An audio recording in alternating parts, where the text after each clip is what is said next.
Here in Germany, a Chinese-born man has been found guilty of spying for Beijing while working as an aide to a far-right German lawmaker.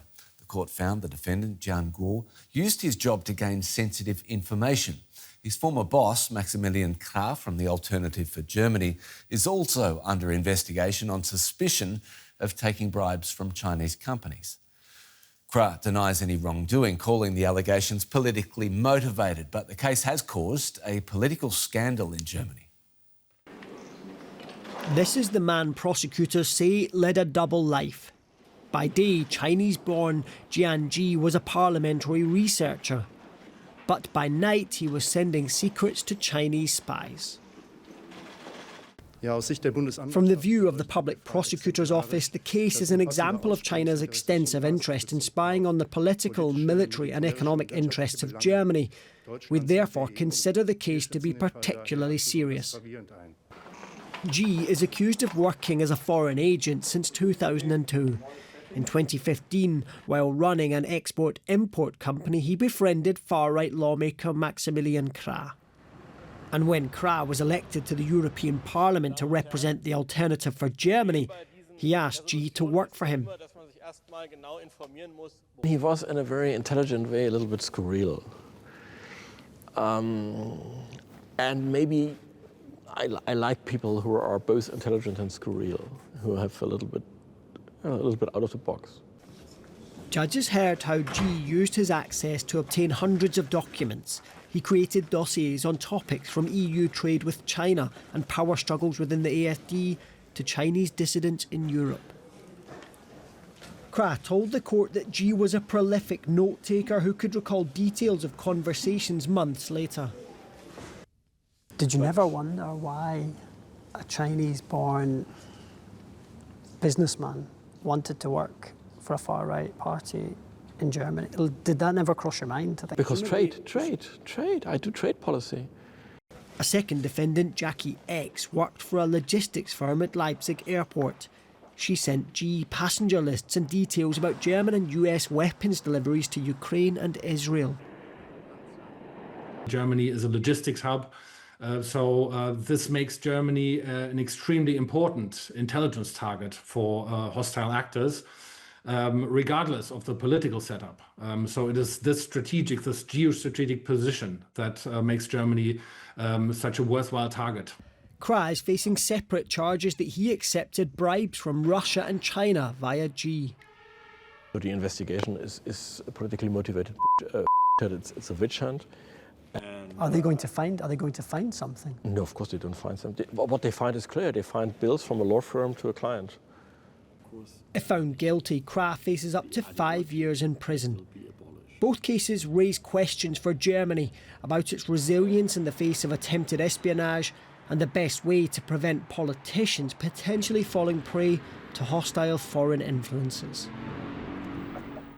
DW political correspondent Matthew Moore filed that report and is following this story for us from Dresden. Matthew, good to see you. What exact kind of espionage activity was Jian Guo convicted of carrying out? The judge is giving his verdict this morning, and the explanation why he has found the two defendants here guilty as I speak. He's given that verdict, and he said that the evidence, all of it, pointed towards the fact that Jian Guo was a spy for the Chinese intelligence services for a long time. He said for as far back as 2007 for sure. And he said that a lot of the behaviour that Guo exhibited proved the case. Things like his habit of deleting messages, of speaking in Chinese about European Parliament business to members of the Chinese security services. But you asked about the nature of the activities, Anthony, and really it comes down to 4 areas. One of them was the European Parliament's trade with China and in the Southeast Asia. That Guo was downloading documents from the European Parliament servers and he put this on a USB stick and took it when he was in China and gave it to a member that the prosecutor here says was a person that was working for the Chinese spy service. The other aspect of this is that he was gathering intelligence on power struggles within the AFD, something that the judge today said would have been naturally of interest to foreign powers. The other aspect of this is that he was in contact with the co-defendant here, was sending photos and data around flights and troop movements that were going through an airport here in the region involving the Bundeswehr, involving weapons shipments to Israel. So the real broad spectrum of activity that Guo is accused of. Yeah, you raised the spectre of him gathering information on the AFD and the power struggle within it. What could the implications be for the AFD, especially if Krah is also charged here? This is hugely sensitive for the far-right Alternative for Germany party. We know today that one of their senior figures in the party, a man who's really been ostracised in recent weeks and months, Maximilian Krah, either his judgment was incredibly poor, but essentially he was employing this person that we now know was working for the Chinese intelligence services.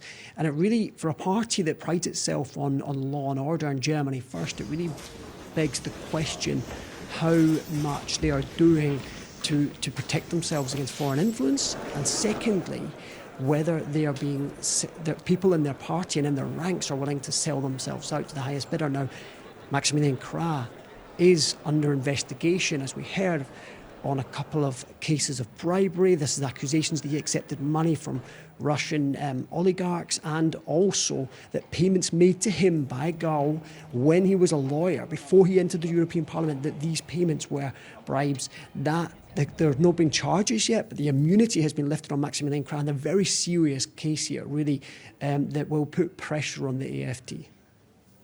And before we go, Matthew, quickly, if you could, what does this case reveal about how China engages in influence and espionage activities here in Germany? Well, one of the really interesting things is that the activities of the guilty man here, Jian Guo, go back for more than 2 decades, and he was under monitor and under surveillance by the German security services. And we learned a picture of someone who the court heard was obsessed with money, someone who told the co-defendant that he was someone who lived in the darkness. And this is a person that not only was gathering information on the European Parliament, on the AFD and on military targets, but also was targeting Chinese dissidents here in Germany, which the court heard throughout this trial was something that put people under pressure here in China who were trying to speak out, and that he prided himself on the fact that he was identifying these dissidents that were sharing that were involved in communities online and Telegram groups, and that he was identifying these people, and the court heard that was obviously putting huge pressure on activists here in Europe. Right. And so we got a picture of the vast ability of the Chinese security and intelligence services and how they work here in Germany. Perfect, Matthew. DW correspondent Matthew Moore, interesting. Many thanks.